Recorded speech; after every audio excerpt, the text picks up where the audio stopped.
शांति। हाँ, कई बार हम प्रश्न के उत्तर में कहते हैं कि आप YouTube पर हमारे चैनल पर जाओ और प्लेलिस्ट में आपको सब कुछ ग्रुप वाइज मिलेगा।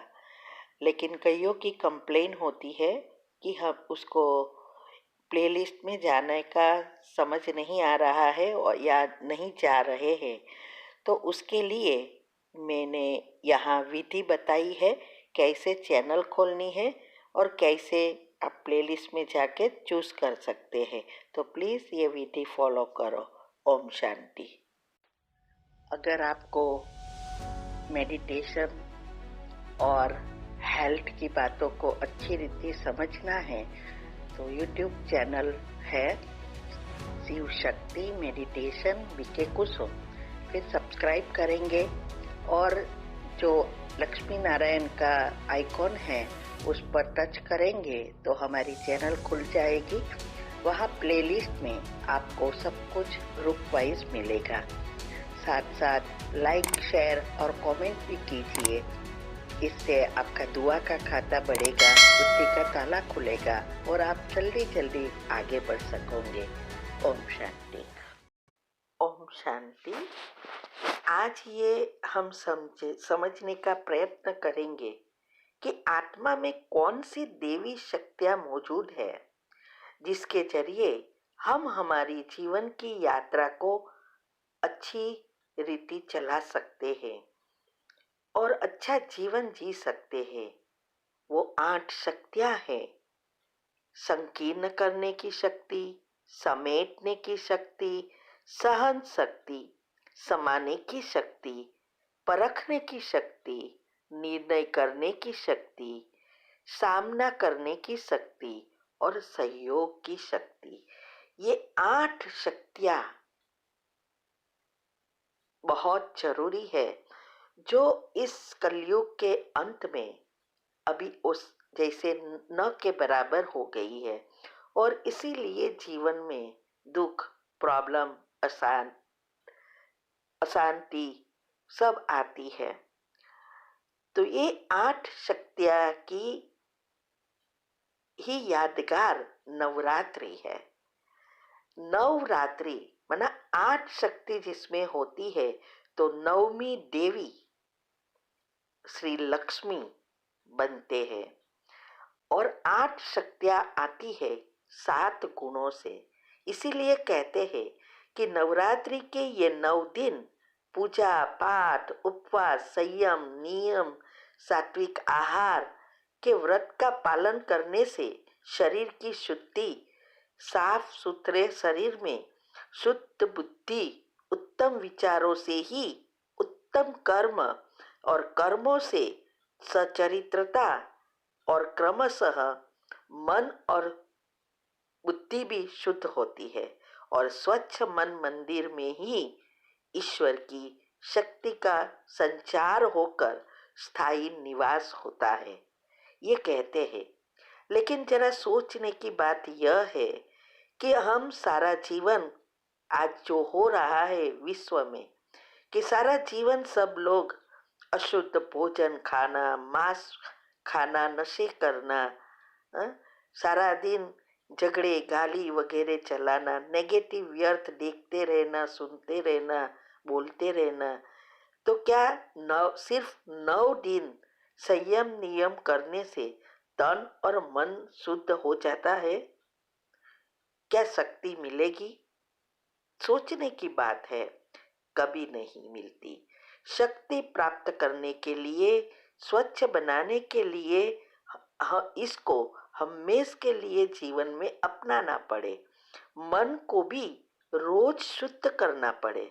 जब तन और मन शुद्ध बनेगा तब स्वच्छ मन मंदिर बनेगा और तब ईश्वर की शक्ति का संचारण होकर स्थायी निवास शक्ति का होता है और हम स्थायी सुख जीवन में प्राप्त करते हैं। तो सवाल ये है कि ये शक्तियां कैसे प्राप्त करें? हम आत्मा की मुख्य जो 8 शक्तियां हैं वो अभी अवगुणों के कारण हमारे ही चक्रों में मर्ज हो गई है। इनको इमर्ज करने के लिए ही ये राजयोग मेडिटेशन जरूरी है। राजयोग का अर्थ ही यह है कि जो आत्माएं इंद्रियों और कर्मेंद्रियों की राजा बनती है, वही विश्व के राजा बन सकते हैं, देवता बन सकते हैं। क्योंकि आत्मा रूपी बैटरी को चार्ज करने के लिए परमात्मा की शक्ति का स्रोत जरूरी है।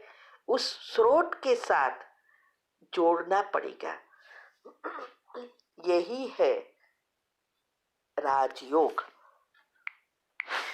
जैसे शरीर की शक्ति पौष्टिक भोजन और अच्छे पाचन से ही प्राप्त होती है, ऐसे ही आत्मा को शक्तिशाली बनाने के लिए भी ये दोनों चीजें जरूरी है। तो आत्मा का भोजन है क्या? आत्मा का ज्ञान, आत्मा का गुण और परमात्मा का ज्ञान और गुण का चिंतन करेंगे तो वही आत्मा का भोजन है। मन आत्मा का मुख है, जिसके द्वारा वो संकल्प द्वारा भोजन करता है। अभी हम उसको जंक फूड दे रहे हैं, इसीलिए वो आत्मा में शक्ति कम होने से मन बीमार हो गया है। और मन बीमार हो जाता है तो उसकी असर तन पर भी पड़ती है। इसीलिए वैसे देखो तो ये सब शक्तियां एक दूसरे से जुड़ी है। जितना हम गुणों का चिंतन करेंगे, उतना हमारे जो चक्र के ब्लॉकेजेस खुलेंगे और हमारे चक्र के आसपास एनर्जी लेयर बदलेगा। तब हमारी विचारों की उत्पत्ति पॉजिटिव, श्रेष्ठ, उच्च विचार चलेंगे तो सकारात्मक बनेंगे। इसके लिए जरूरी है पावर हाउस परमात्मा से जोड़ना, क्योंकि करंट हमेशा पावर हाउस से ही मिलती है। तो जब उसको आत्मा को शक्ति मिलेगी, तब बैटरी चार्ज होगी और हमारा शरीर और जीवन स्वस्थ और सुंदर बनेगा। शक्ति प्राप्त करने के लिए चाहिए दो मुख्य बात है। वो शक्ति है पावर टू डिटैच और पावर टू लेट गो।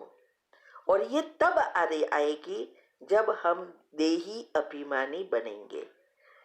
तो ये 7 दिन का जो शिविर है, उसमें ये सब बातें समझाई जाती है और फिर इससे ये प्राप्ति 8 शक्तियां होती है।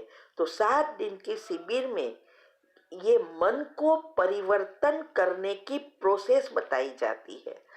मन को सकारात्मक कैसे बनाएं, ये सिर्फ एंड सिर्फ इस परमात्मा ने ही आके समझाया है।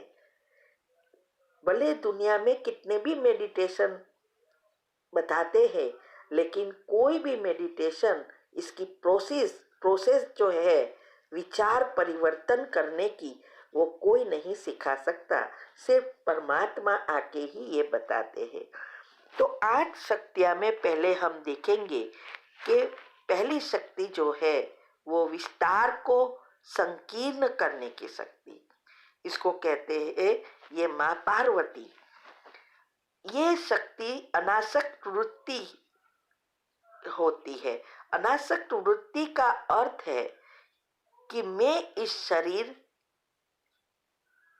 से डिटैच, इसकी भूमिका और जिम्मेदारी से भी अलग होने की हमारी सचेतनता, माना हमारे अंदर स्मृति रहे कि मैं इस शरीर से अलग हूं।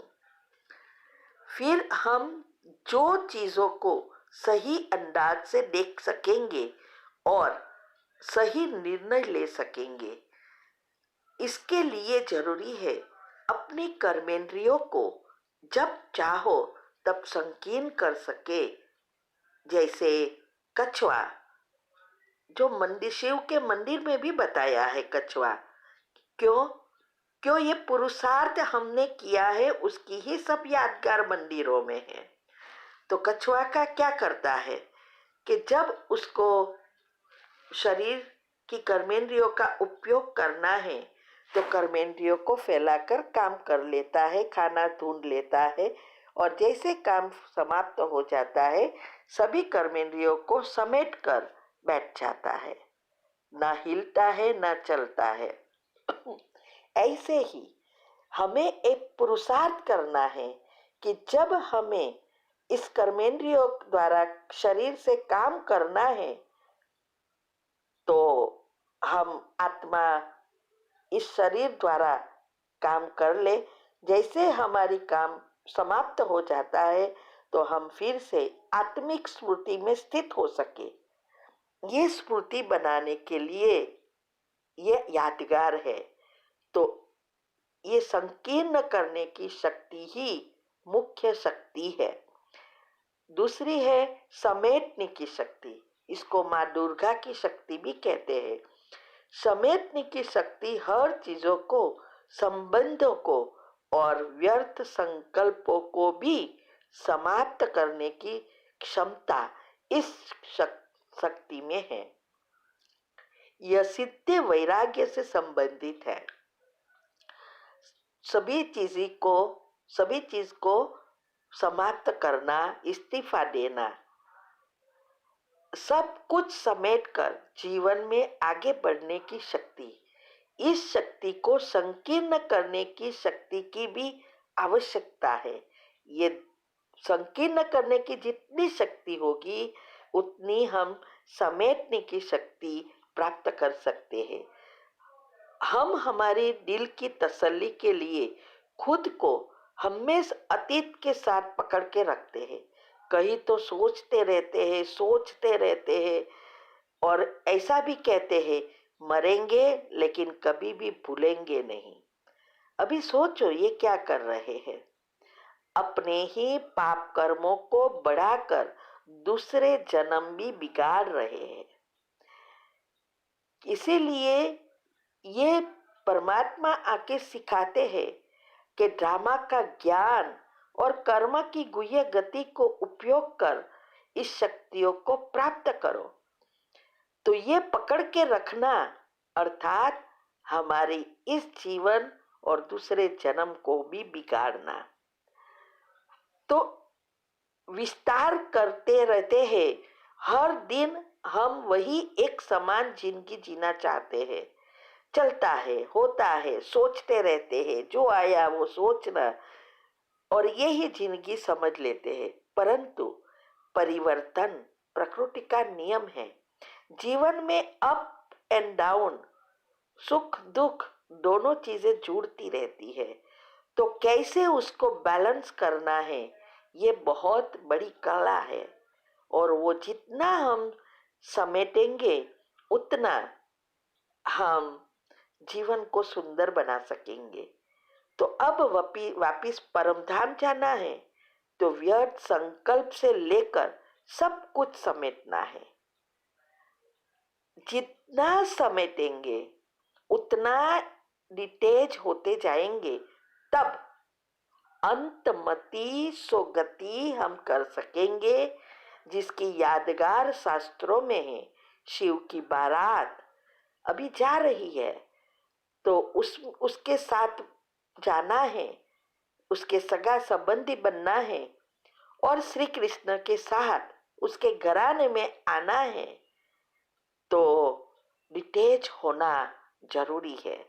अंतिम पेपर 1 सेकंड का ही होगा, इसीलिए लंबा समय का पुरुषार्थ करना है। अभी तीसरी शक्ति है सहन शक्ति। उसको माँ जगदम्बा भी कहते हैं। सहन करने की शक्ति बाहरी और आंतरिक घटनाओं से सब प्रभावित न होकर सकारात्मक प्रतिक्रिया देने की क्षमता इस शक्ति में है।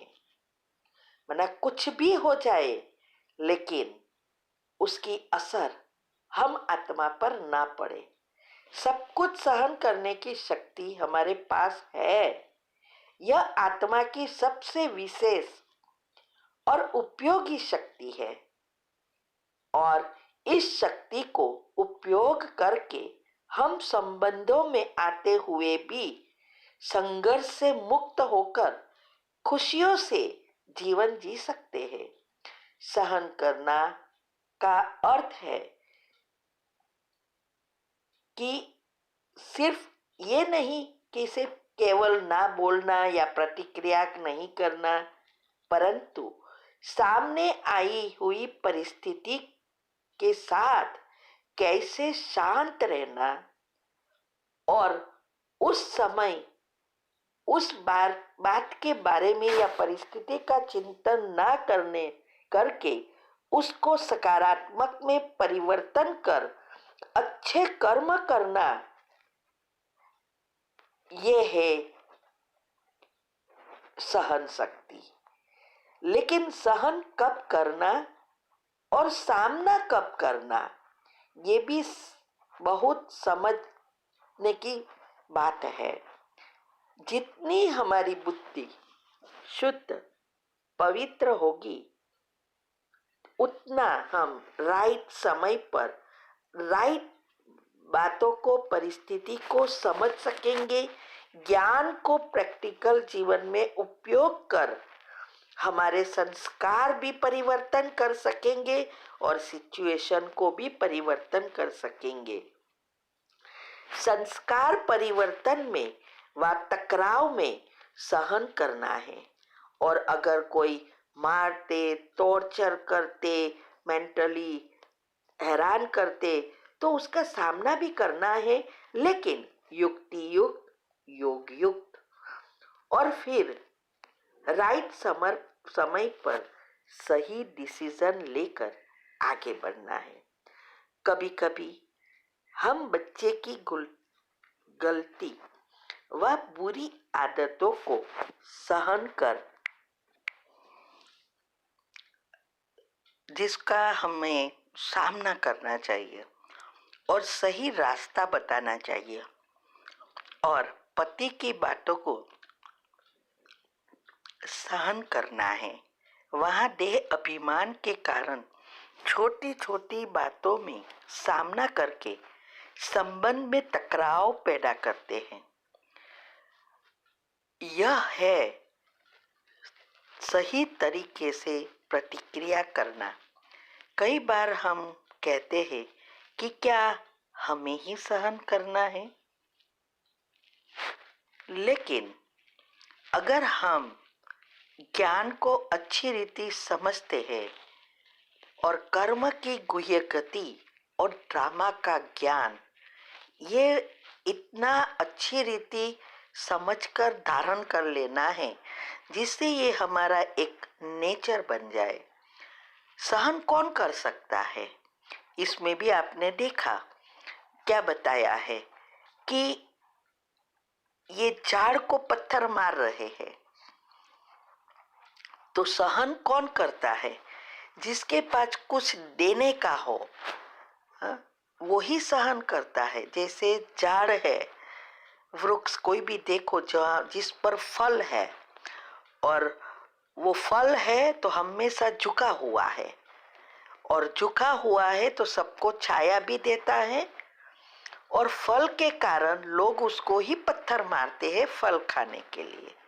लेकिन वृक्ष कभी भी न छाया देना छोड़ देता है, न फ्रूट देना छोड़ता है।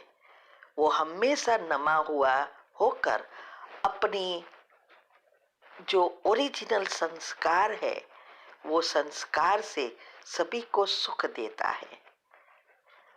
लेकिन जो वृक्ष सीधा ताड़ जिसको कहते हैं, जो ऊंचा जाता रहता है, लेकिन न वो फ्रूट देता है न किसी को छाया देता है, क्योंकि न उसके पास फ्रूट है तो न ही वो झुका हुआ है कि जिससे वो छाया दे सके।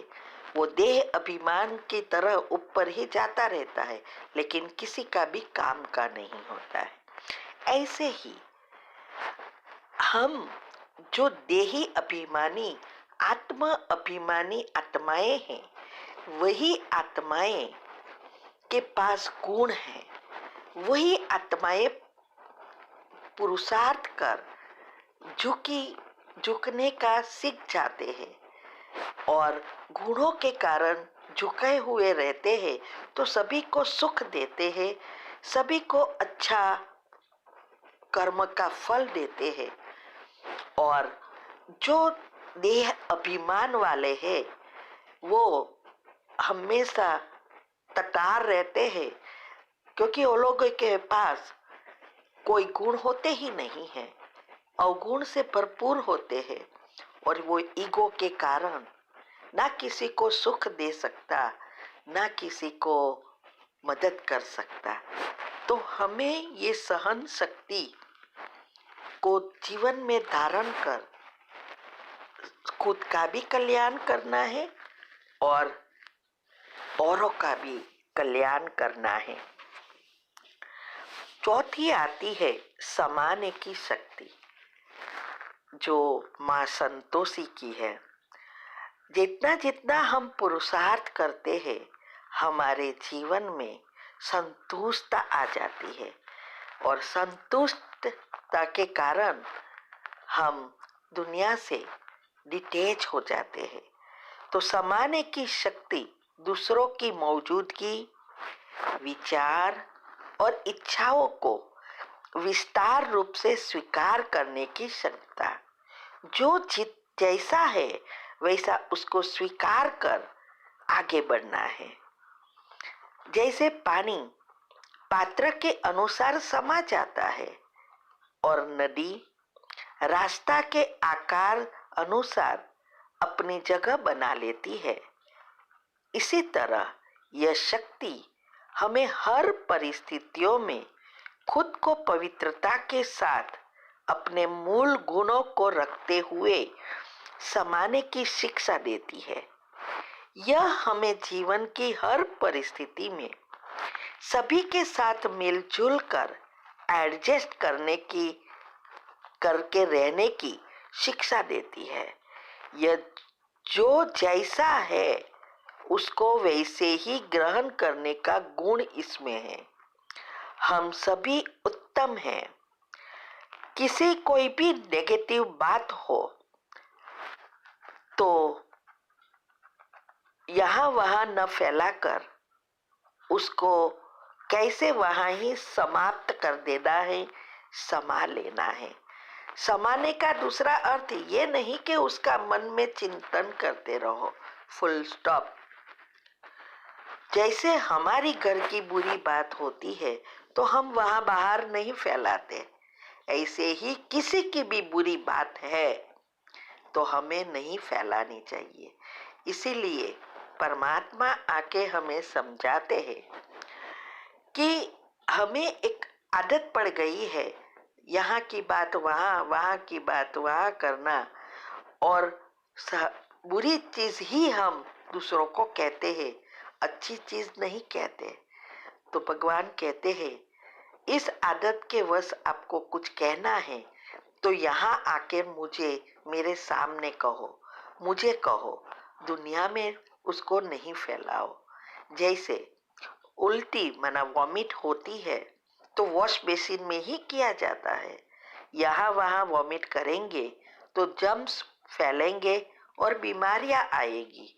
ऐसे ही बाबा कहते हैं कि मुझे सब बातें बता दो, यहाँ वहाँ नहीं फैलाओ, नहीं तो और ही जर्म्स रूपी विकार फैलेंगे, कर्म बनेंगे।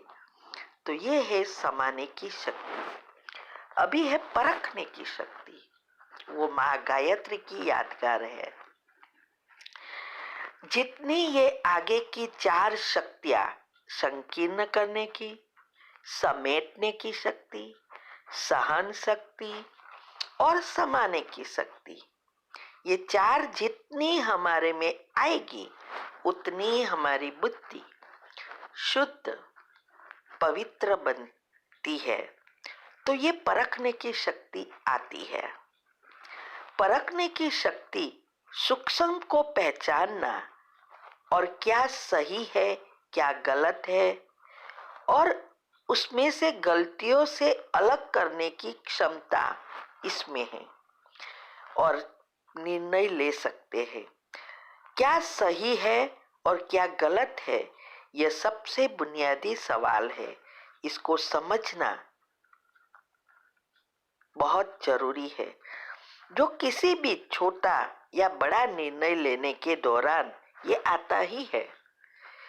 जब हम इन दोनों को परख सकेंगे तभी हम जाके निर्णय ले सकेंगे।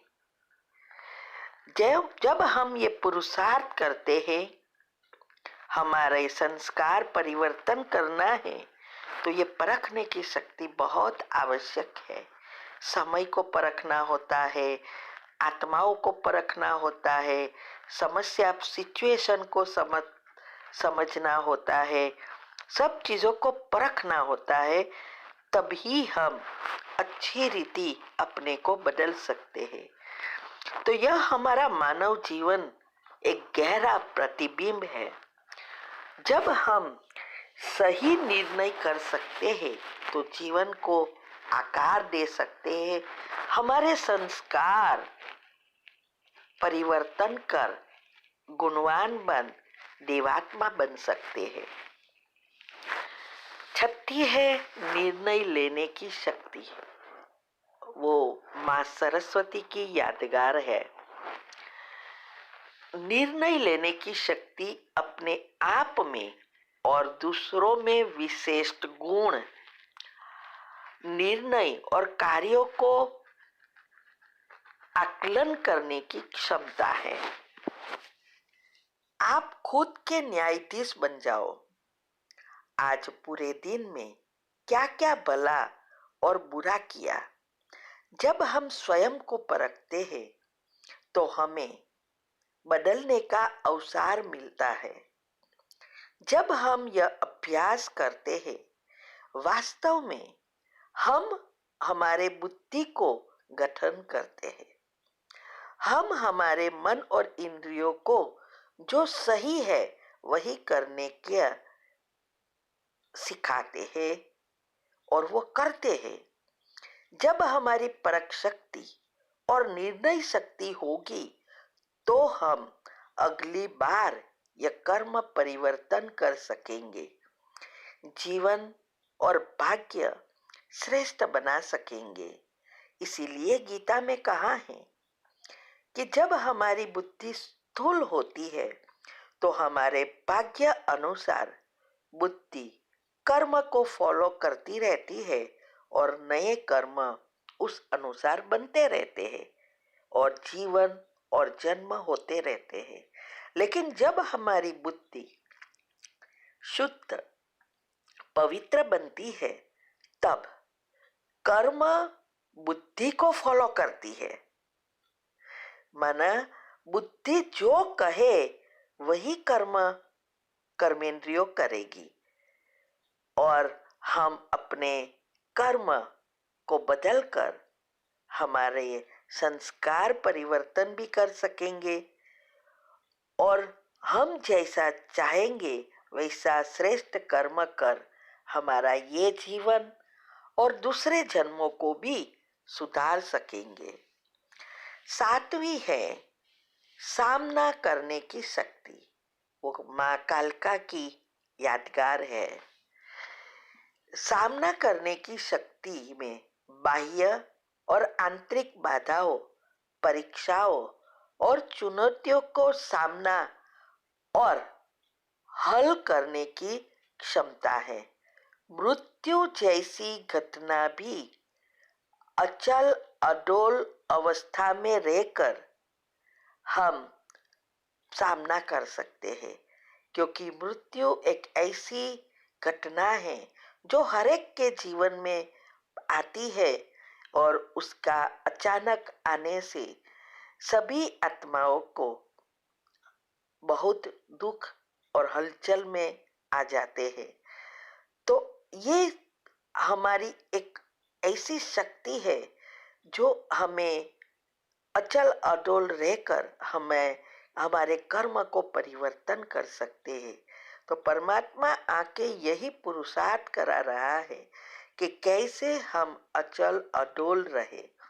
इसकी ही यादगार रामायण में है हनुमान जी की। जब हनुमान जी रावण के राज्य में जाके रावण को ललकारता है कि ये मैं मेरा पांव रखता हूं, अगर हमारा पांव हिला सकोगे तो सीता आपकी हो जाएगी, और अगर नहीं हिला सकेंगे तो आप हार गए, सीता हमारी हो जाएगी।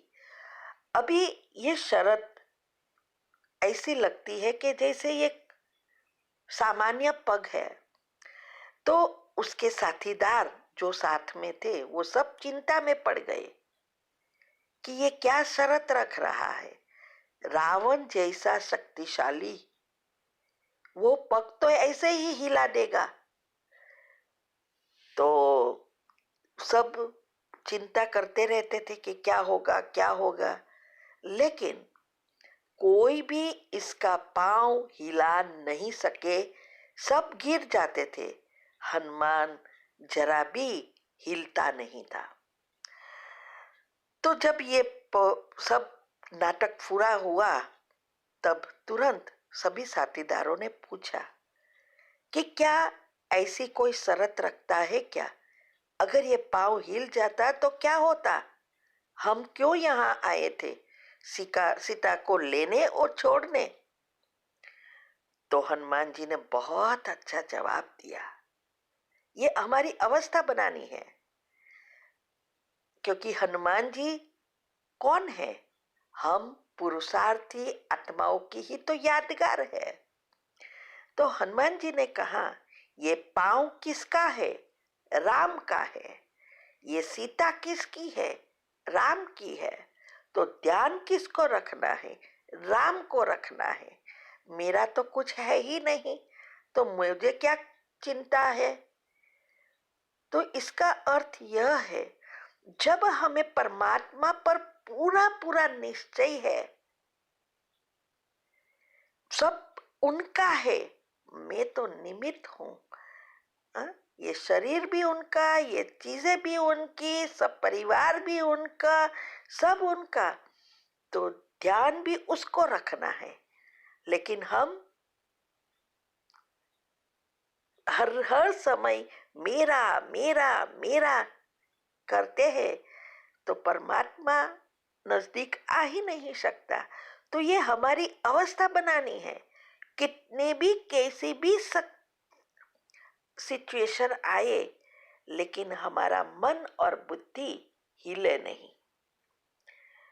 तो यह सहन करने की शक्ति से एक कदम आगे है। एक तरफ हम गलत को सहन कर सकते हैं और दूसरी तरफ हम जो सत्य को धारण करते हैं उसको शांतिपूर्वक सूचित कर सकते हैं। और यह जीवन की हर चुनौती को सामना करने की शक्ति भी इसमें है। बहादुर बन और कठिनाइयों को पार कर जीवन को और भाग्य को श्रेष्ठ बना सकते हैं। यह शक्ति जितना हमारी बोल और कर्म में सत्यता होगी, अंदर बाहर एक होंगे, तभी ये आती है। कोई भी सिचुएशन हो, सत्य को साथ देना है। तो अंदर बाहर एक होने के लिए जरूरी है हमारे सकारात्मकता, और वो गुणों से ही आएगी। गुणों का चिंतन करने से आत्मा में शक्ति बढ़ेगी। राजयोग मेडिटेशन से संचित कर्म भस्म होंगे, तब ये अंदर बाहर एक हो जाएंगे। आठवीं है सहयोग करने की शक्ति। यह है मां लक्ष्मी की यादगार। सहयोग करने की शक्ति दूसरों के प्रति ध्यान और समय देना, वास्तव में भक्ति और स्पिरिचुअलिटी, धर्म और आध्यात्मिकता दोनों एक दूसरे से जुड़े हैं। धर्म का अर्थ ही यह है कि पहले हमारे खुद आत्मा का धर्म क्या है और उस धर्म को समझकर प्रैक्टिकल में बनना है।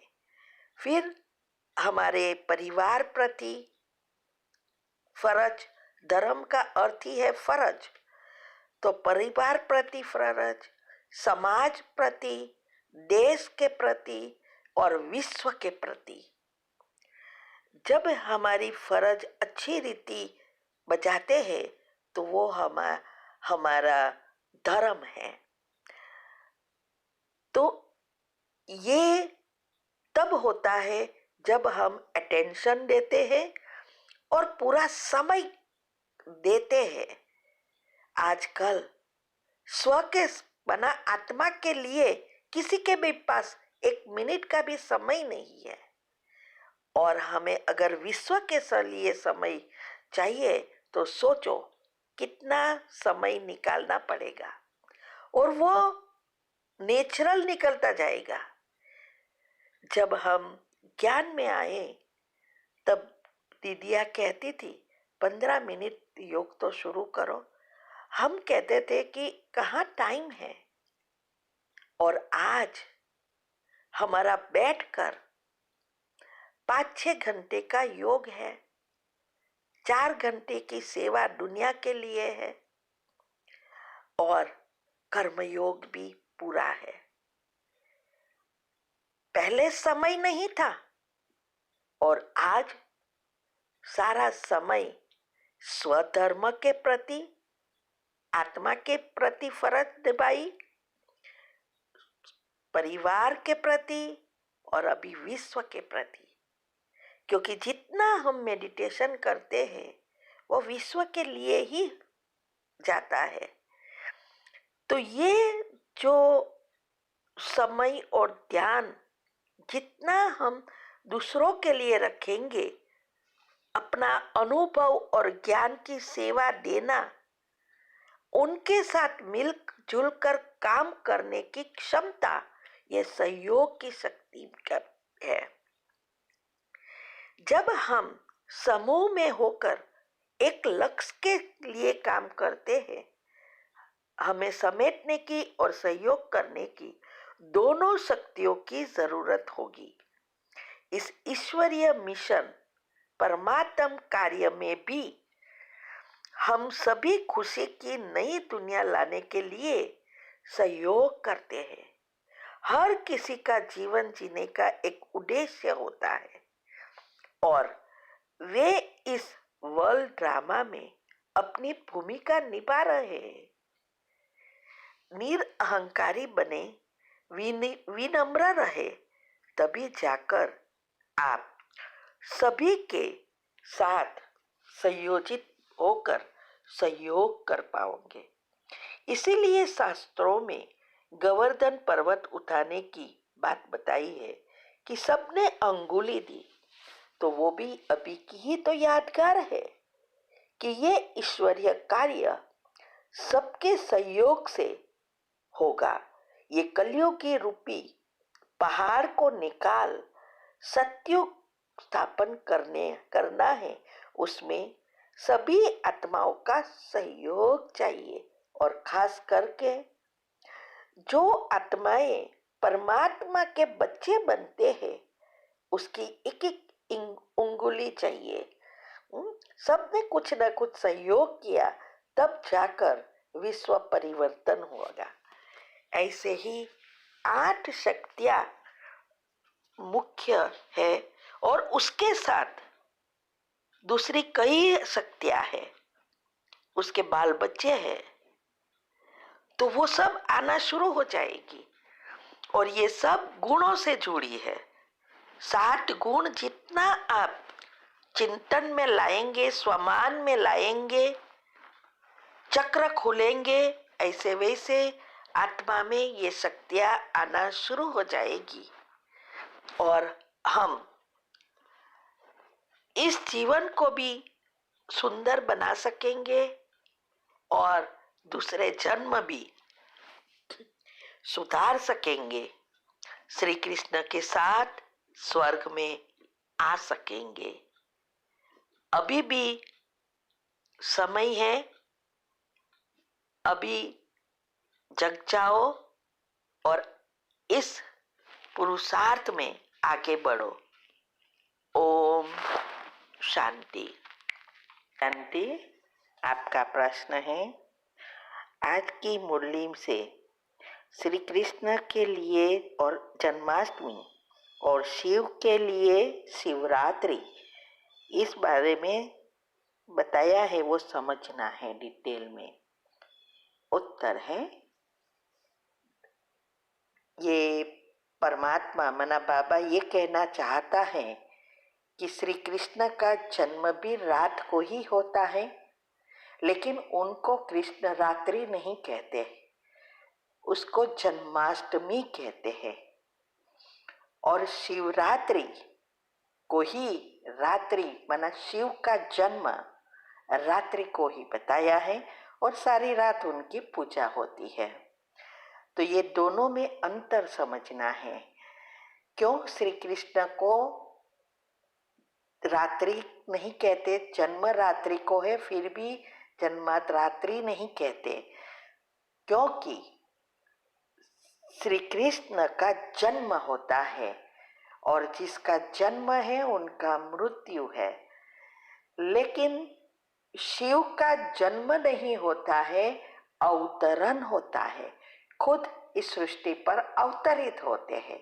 और रात्रि इसीलिए कि कलयुग के अंत में जब घोर रात्रि है, क्योंकि ये रात और दिन का चक्र है, 5000 साल का ये चक्र है, एक दिन और रात होता है, ब्रह्मा की रात और ब्रह्मा का दिन। तो कलयुग का अंत माना रात्रि का अंत घोर रात्रि और सतयुग माना सुबह।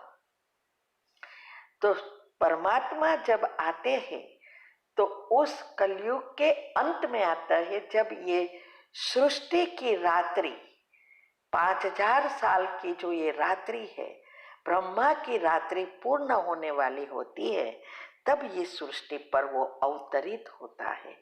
इसीलिए उसको शिवरात्रि कहा जाता है।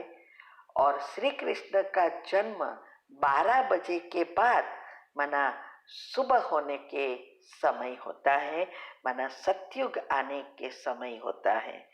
तो ये अंतर बाबा कहना चाहते हैं कि दोनों में अंतर क्या है। श्री कृष्ण शरीरधारी है, प्रकृति का तत्व का बना हुआ शरीर है। शिव का शरीर नहीं है, वो प्रवेशता करते हैं और वो ये दोनों का संबंध है। वो उसी आत्मा के अंतिम जन्म में प्रवेश करते हैं जो इस सृष्टि पर नंबर 1 है, श्री कृष्ण। और श्री कृष्ण ही ब्रह्मा बनता है और ब्रह्मा ही फिर श्री कृष्ण बनते हैं। और वो उसका और शिव का दोनों का संबंध है आपस में। इसीलिए हमारी 3 नाड़ी है, उसमें भी आता है चंद्र नाड़ी, सूर्य नाड़ी, शिव और शक्ति। तो ये शक्ति आत्मा की यादगार है, श्री कृष्ण की यादगार है, और शिव खुद परमात्मा की यादगार है। ये दोनों का मिलन ही होता है, वो तब ये सृष्टि परिवर्तन का कार्य शुरू होता है। ये सब डिटेल में हमने बहुत कुछ टॉपिक रखा है, वो आप सुनेंगे हमारी चैनल पर। शिव शक्ति मेडिटेशन बीके कुसुम करेंगे तो ग्रुप वाइज सब राज रखे हैं। ऐसे डिटेल में राज समझना है तो आप उस पर सुन सकते हैं। ओम शांति।